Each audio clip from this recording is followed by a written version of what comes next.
Okay. Okay, Hannah? Yeah, ready when you are. Good stuff. Well, hi and good evening to everybody. Thank you so much for joining us on this webinar. Our aim is to guide you through some key points that you should consider when you're planning a new agricultural building.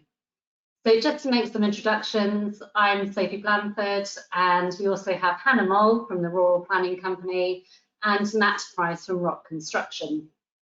Just to let you know, we'll be taking questions from the audience during the presentation, so please post on the chat and I'll pick some questions from there to ask Hannah and Matt at the end. I hope that you find this useful and informative. We have lots of other videos and planning tips on our YouTube channel on the Rural Planning Co, so please subscribe for more, and I'll hand you over to Hannah and Matt now. Hi everyone, good evening. Thank you so much for joining us. We really appreciate you taking your time out of your evening to come and listen about the exciting world of agricultural buildings. We are having a quick romp through really this evening, just half an hour or so, or probably 20 minutes plus 10 minutes of questions.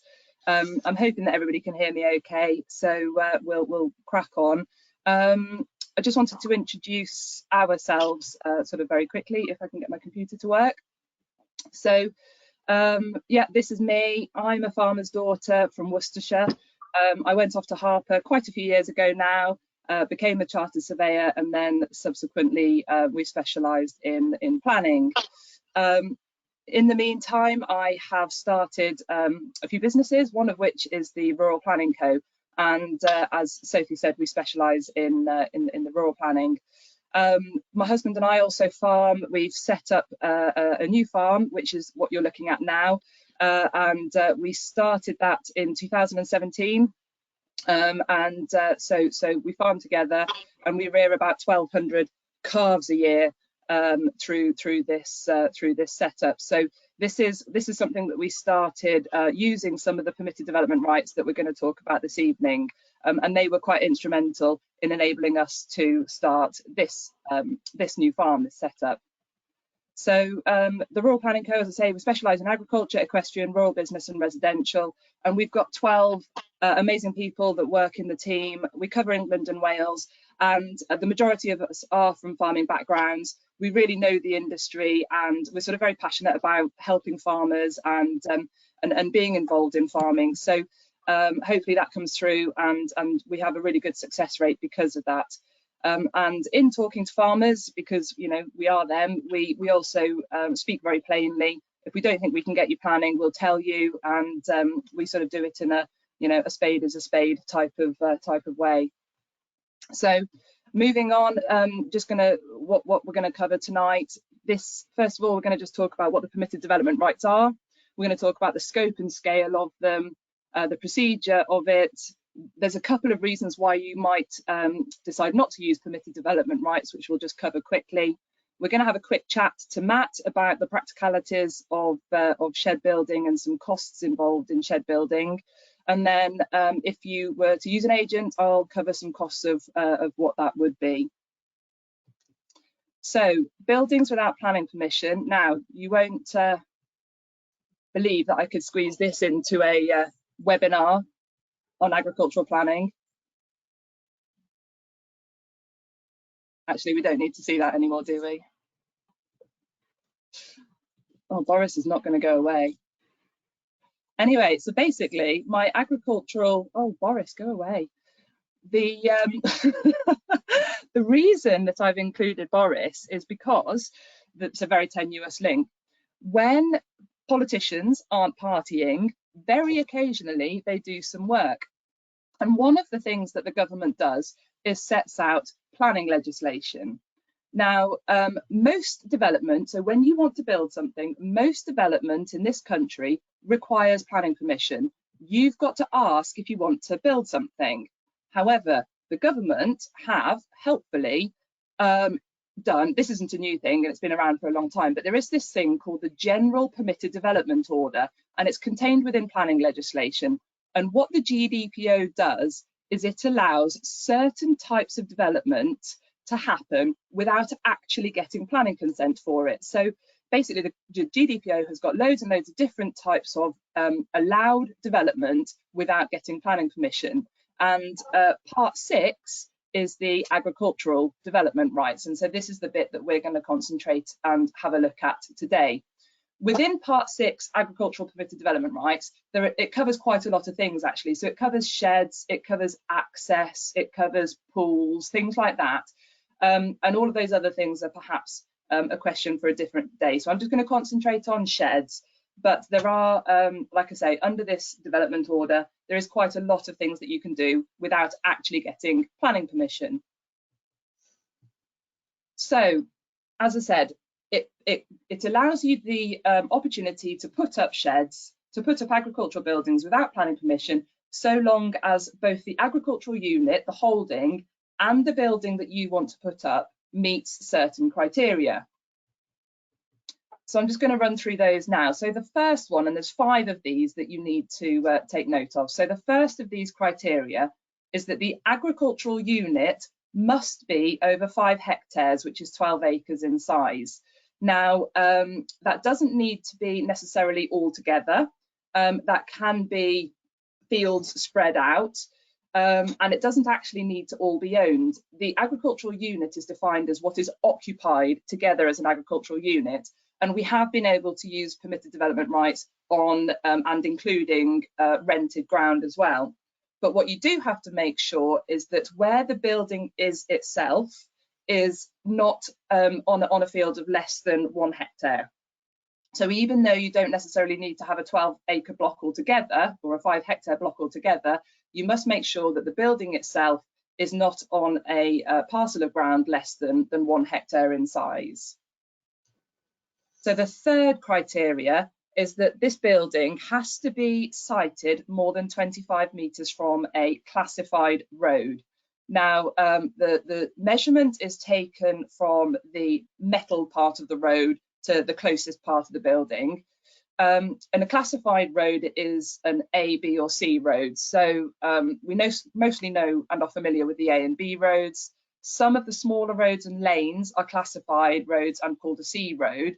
And there's generally a list of those on the local authority website. But some of the smaller lanes and more remote locations may not even be classified. So in that situation, you don't even have to worry about the 25 metre metre rule. The fourth rule is that you can't have it any more than 12 metres in height.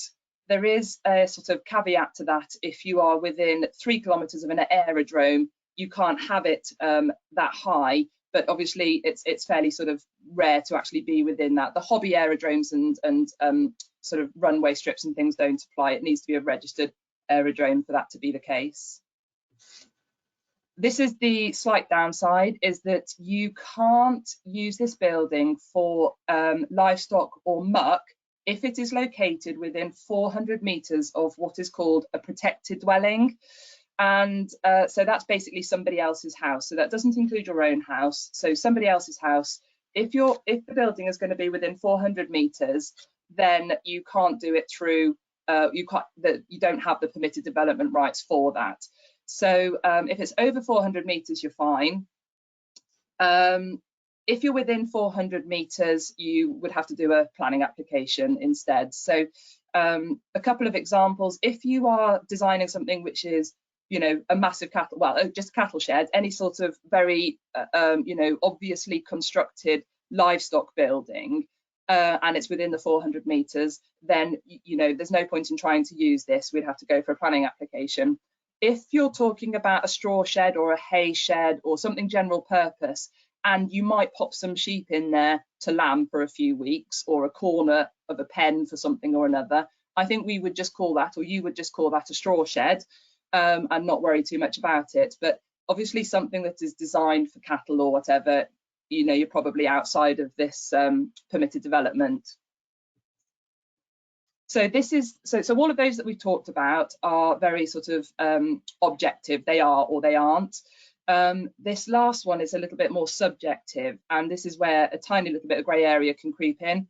The building must be reasonably necessary for the purposes of agriculture. And so what that means is that the council, we just have to be able to show that it's necessary for your farm, that you need that building. And in most instances where it's a genuine farm or land which is you're looking to put some new buildings on, you know, just a short statement about showing how it applies is probably as much as we're going to need. And it does have to relate to a trade or business, so that does in some instances count out the hobby farmer perhaps. You know, this is very much looking at it from a sort of a genuine agricultural business.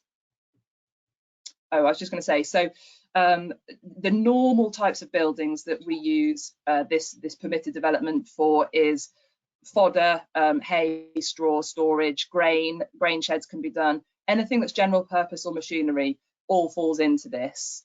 Those are the sort of the most common types of buildings that we get use this permitted development for. So in terms of scope, this building that is in front of you is 450 square meters. So that is a 30 by 15 shed. So in theory, if your holding has got permitted development rights and you meet the criteria, then you can have up to 1,000 square meters every 2 years per agricultural unit. So that's over twice the size of that building that's in front of you. And that amount is a cumulative amount. So you can have any number of smaller buildings up to that size. For example, you could do 500 square meters this year, 500 square meters next year. And in actual fact, because it's cumulative, you could in theory do that each year. So if it meets all of the criteria, the question is can you just get on and build it? So here's the snag. The answer is no, and this is the downside. So whilst permitted development rights are brilliant, it is not a free-for-all. So if you meet the criteria, and this is how it works, so it's not a planning application. You don't have to do a planning application because we're not seeking planning consent here. But basically, if you meet the criteria and you want to use your permitted development rights to put up an agricultural building, you have to notify the local authority, which is your council, that you are intending to use your permitted development rights. And you have to do that a minimum of 28 days before you intend to exercise those rights. Now, this process is called prior notification, and you've probably heard about a 28-day notice or a permitted development application or a prior notification application. It's all those words are just interchangeable. It's the same thing, but it's basically we have to let the council know that you intend to use your permitted development rights, that you intend to exercise the rights. Then they have 28 days to tell you if for some reason that they don't think you meet the criteria. So after or within the 28-day period, you will either get a notice back to say, yes, you have got permitted development rights, we agree, crack on. B, you haven't got permitted development rights for reasons X, Y, and Z, you cannot build it. Or C, sometimes it happens that we don't get a response at all. And if we don't, then you're within your rights to carry on because they have to have let you know within 28 days. So if it's scenario A or C, happy days, crack on and build your building. If it's B and they've come back and said we don't think it meets it, you would have to then just have a look at the reasons why. Is it something that's overcomable? Yes. Put it back in again with some more information. If it's not something that's overcomable, you're then moving into planning application territory, which isn't the end of the world. It's just a little bit more time consuming. So when you go through this prior notification process, what will the council check for? And it's basically just to make sure that it meets the criteria that we've described. So that's what they're looking for. In theory, it can vary from council to council. In theory, they're not there to catch you out.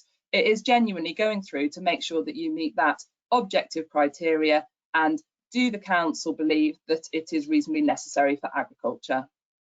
So they will check that they're happy with the siting, the design and the external appearance, and that they're happy with that reasonably necessary test. And really that's all they're checking here. So this isn't, like I say, we're not seeking planning consent, we're not seeking approval, we just they need to go through what is basically a checklist to make sure they're happy that you meet this criteria.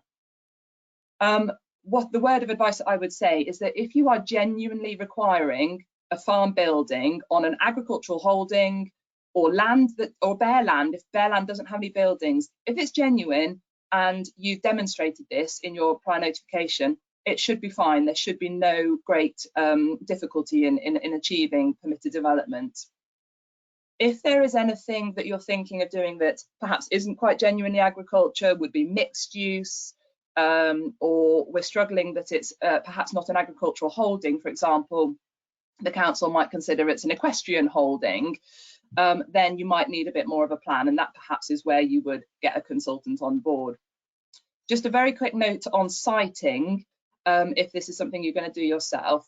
Generally speaking, when you're doing permitted development, the prior notification, the planners, when they're looking at it and checking it off, would like to see that any new buildings are reasonably close to existing buildings, unless you can particularly justify why it needs to be somewhere else. So they wouldn't be mad keen, and they might come back with a sort of question mark if you, in this scenario, plonked another building, you know, halfway up the next field or something. They would have questions over why it wasn't, you know, adjacent to the others.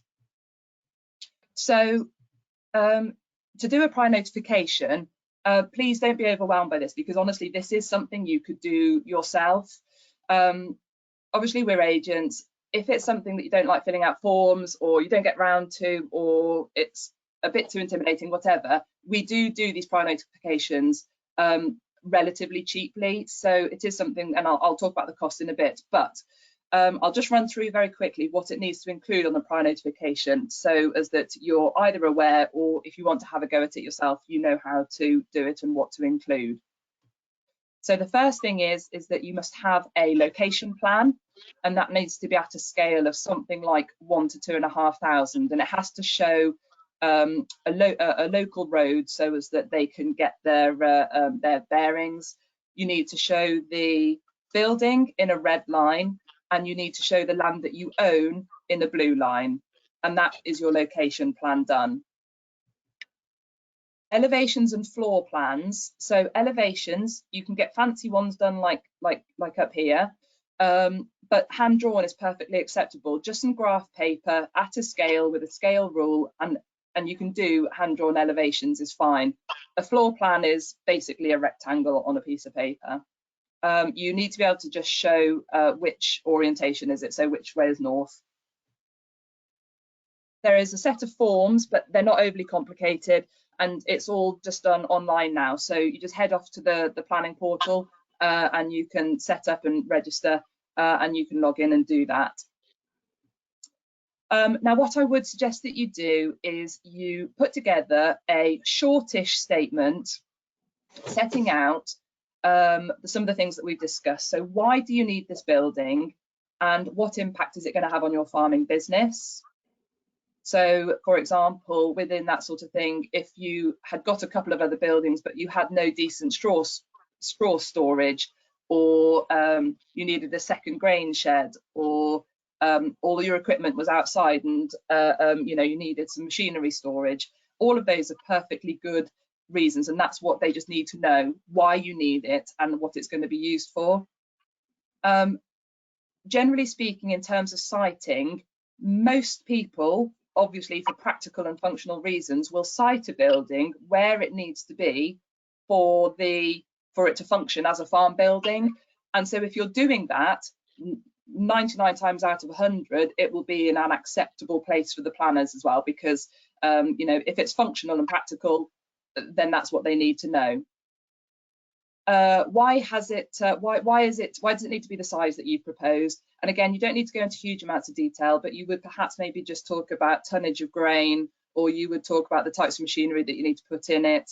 Occasionally, for example, if you're looking to get quite a tall one, you might need to justify the height, and that would be, for example, about tipping trailers or a mobile grain dryer or something like that. And again, as soon as you've told them, it's normally no problem. It's just that if you haven't told them why the height is, that's sometimes when they come back with questions. And then I would just run through those 5 or 6 criteria as to how it meets the criteria, just to really kind of make it plain to the planners. The prior notification, because it's fairly low down the order, you will almost all prior notifications get done by basically the last planning officer in, the most junior planning officer. And in a lot of instances, they won't know much about farming at all. So all they're doing is really just checking it off a list. They're just making sure that it fits those criteria. So you just have to be really clear about it and just tell them what they need to know. There's a couple of reasons why you wouldn't use permitted development rights. You may have the rights on your farm, but there's a couple of reasons as to why you wouldn't. I suppose the first one is a bit obvious. That the main reason that I wanted to just highlight today was some of you may have heard the term about a Class Q permitted development, and this is the right. Class Q is another part of permitted development, and that is the right to change the use of an agricultural building to residential use.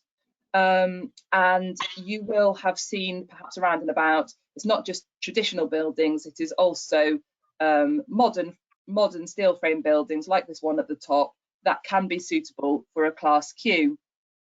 Now, Class Q and your Part 6 agricultural permitted development rights are inextricably linked. Basically, if you use one, you lose the other, and vice versa.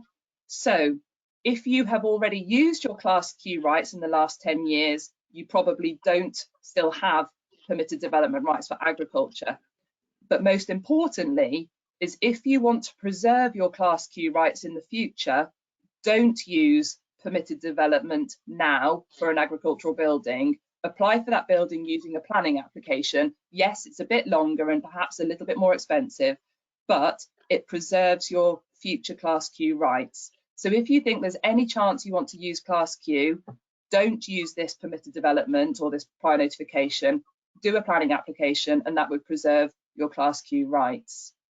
In some instances, if you're looking at putting together a larger scheme or a new farmyard, and actually you've got several buildings going up at the same time, sometimes there doesn't seem to be much point in using a permitted development. We're better off doing a planning application for the whole amount sometimes, because it all goes together.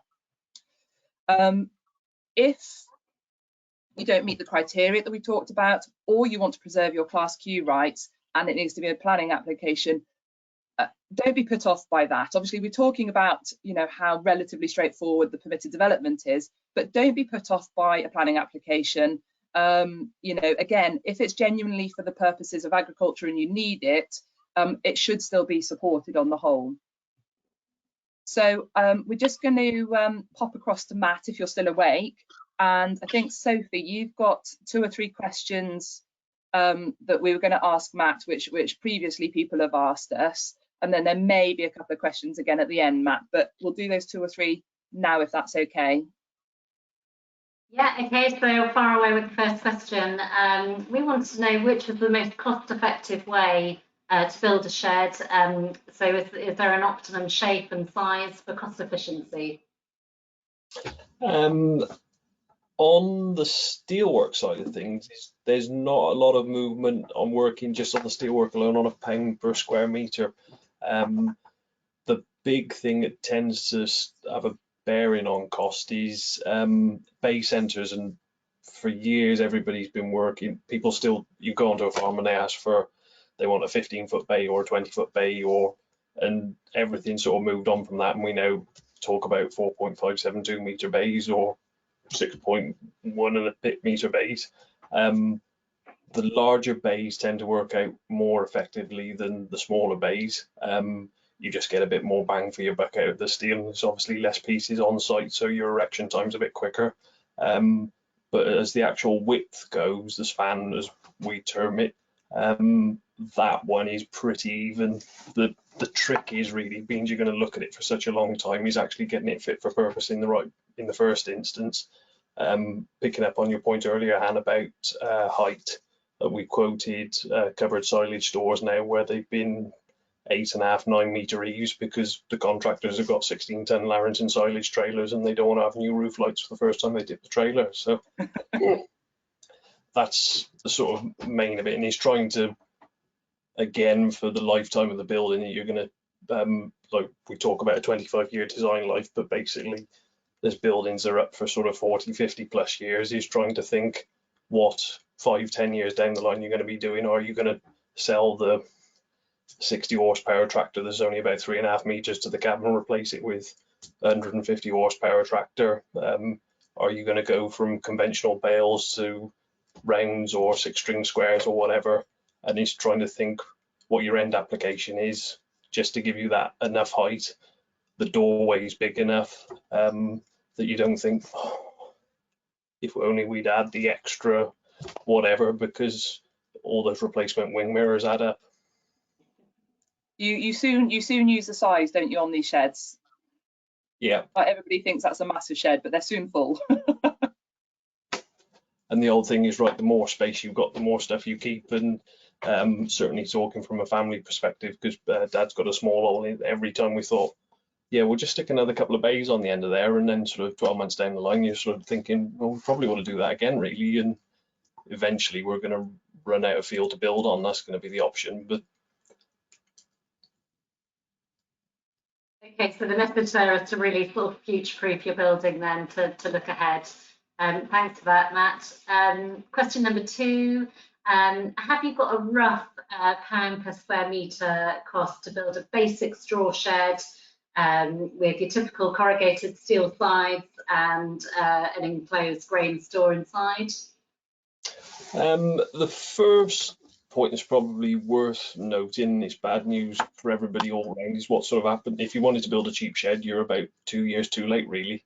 And 2 years ago, everybody thought they were expensive then, just with the fallout of the pandemic, really, the sort of materials across the board. Unfortunately, with the steel frame buildings, we get hit at every turn. You've got your heavy steel, your main frame's gone up in value or gone up in cost. If we're doing what we call a cold roll, sheeting rails and purlins as opposed to timber to fix the roof sheets and the side sheets too, they've rocketed in cost. The timber's also rocketed in cost, and then we're putting steel sheets on the side, they've gone up in cost, even down to the nuts, bolts and fixings, to the tune over 2 years of probably 50% on top of what it was 2 years ago. Wow. Luckily now, I think we've sort of come over the peak of the escalator of costs going up. We've sort of hit the first floor. Everybody then asks, do you think it's going to come back down? I think the answer is it'll come back a little bit, because the supply and demand thing will sort of crux it, but it won't get back to pre-pandemic cost levels, because anybody that's selling it will go, why should we sell it any cheaper? Because we can sell less stuff, make the same profit, and there's a bit of sort of higher level sort of market activity going on.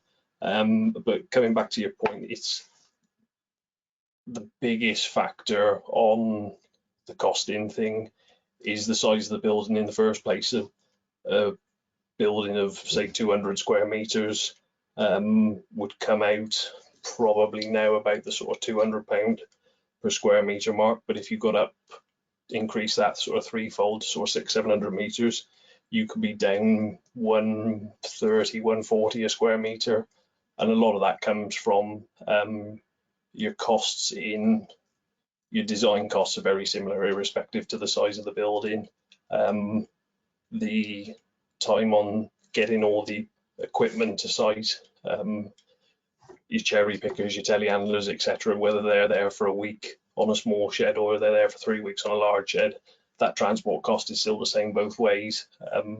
So I say it's just a case of where you are on the scale between the massive buildings and the small buildings. So the other one that's certainly worth mentioning, if you ring up anybody for a price when you're talking about sizes, is tell them if you're talking about feet or meters, because there's obviously about a factor of 3 difference when somebody rings up and says, we've got a big shed we want to do and it's going to be 60 by 30, and it's in that stage now where some people are going, we want that in meters, and then other people are still talking in feet, which is fine.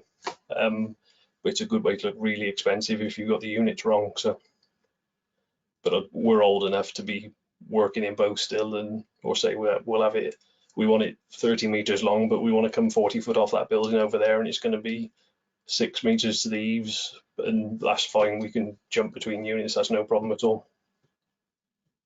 Good. Save yourself an embarrassing mistake there by staying in the same one though. Great, thanks, Matt.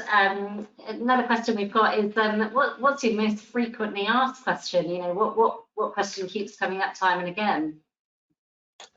Normally it's turnaround times of actually not so much how long you're on site for, but how long it is from placing an order to steelwork landing on site. And that one, let's say as well as cost going out, the lead times went out on a lot of materials, but that's almost back to sort of pre-pandemic levels now. And that is normally, it's reasonably comfortable to say we can do a set of calculations, we can do a full set of drawings, get the steelwork made and sort of be on site in 6 to 8 weeks from receipt of order. So. Brilliant, amazing. Okay, well, one question that we thought would be good to ask was, so say for example, I've just got a bare field with no existing buildings, you know, no farm set up at all. What would our best approach be? Should we use permitted development, or would we go down a different route? And that's probably aimed for Hannah. Oh, that's a good question. Probably it's probably a combination. So sometimes in certain circumstances it is as easy to do a sort of a planning application for each building with a sort of overarching master plan type of thing. It does depend on the individual scenario, and quite often with this there's a little bit of sort of politics and tactics involved. Depends how long you've been on site, it depends who the neighbours are. We recently did one in the Cotswolds, and the farmers were incredibly genuine farmers. They bought their own land, they'd been tenants previously, they bought their own land, but unfortunately they bought it right next to somebody with far too much money and time on their hands, who just absolutely kicked off and caused them no end of problems. And so actually it really depends on where you're next to, how difficult or otherwise it's going to be to get it through. And so I probably would take advice on it. In our scenario, the photo that we showed you at here at home is that we used a couple of permitted development applications first to sort of establish where the farmyard was going to be, after which we'd already kind of got that footprint and that establishment, and then we built we sort of went back into planning applications for the livestock buildings. So we did it that way around. So if you're looking at doing it on a bare piece of land, I'm not saying not to do it yourself, but I probably would perhaps maybe have a word with a consultant at that point, because I think it's the sort of thing that you could probably benefit from a bit of forethought and a bit of strategy. So I'll just cover off very quickly before we finish, just so that you've got the information. Like I've said before, I think most people probably sit down for an evening or a day, and you could probably thrash out a prior notification application yourselves if you're reasonably okay on the computer. And if you're able to do that, obviously it's just going to cost you the planning fee. Having said that, there are lots of farmers that like us to do it for them. So we have, obviously we do a lot, and it does mean that we can sort of get through them reasonably efficiently. So how we do that is we give you and offer everybody a free initial consultation on the phone, so we can chat through whether you meet the criteria or if you need a full application, and we can advise you at that point. And if you would like us to do it for you, we do a no frills type of package, and for a prior notification we can do that for £950. That includes everything: the drawings, the statements, getting all the information from you, submitting it to the local authority, and for that we chuck in the planning fee as well. So yeah, so we try to do it relatively cost effectively for a prior notification. It is a little bit more if it's a planning application, but obviously we'd be able to advise you of that during that initial free consultation. And in most instances, just slightly depending on our workload, but in most instances we can get you a decision 8 weeks from instruction to decision. So 4 weeks for us to do the application, and then obviously 28 days to get you a decision. So 8 weeks from now, and Matt's got a 6-week time lead. So you know, it needn't necessarily be too far ahead before you can actually start your build work.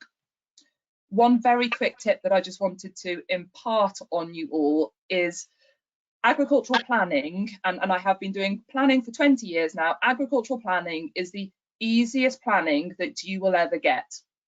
So whilst I have aimed this webinar to be about getting planning to grow your farm business and utilising your permitted development rights for your farming business, and you know there is quite a lot of scope on a genuine holding to increase your size, you know, cost effectively from a planning point of view.